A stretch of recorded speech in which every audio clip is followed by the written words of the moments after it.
לפני כמה חודשים עזבתי את מקום העבודה האחרון שלי ופניתי בעצם לחשבת שכר כדי שתמלא את הטופס 161 כדי לקבל את הפיצויים שלי. החשבת שכר ממש הסתבכה עם הטופס 161 החדש, היא לא כל כך ידעה איך לעבוד איתו והיא לא הסכימה להודות שהיא לא יודעת איך לעבוד איתו.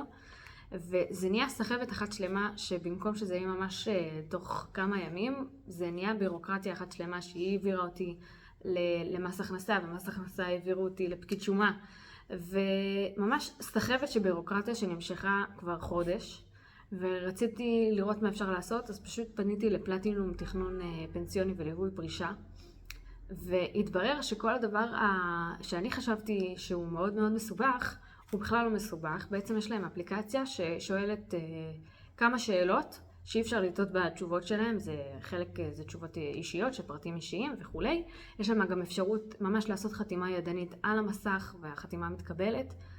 תוך 5 דקות בעצם מתחילת התהליך, האפליקציה קיבלה את כל הפרטים שהייתה צריכה ממני, במקום למלא אותם ידנית, ביליתי אותם דרך שאלון שהוא קצת מדמה שאלון אמריקאי.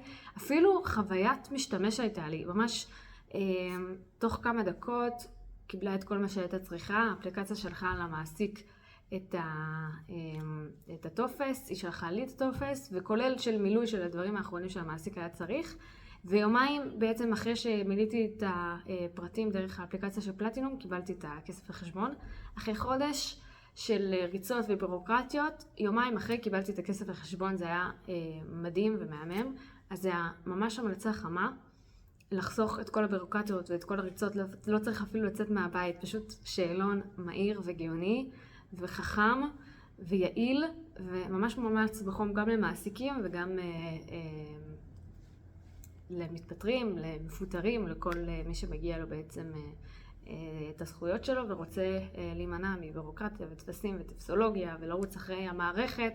זה סוגר את כל הסיפור ואת כל הפינה. בהצלחה.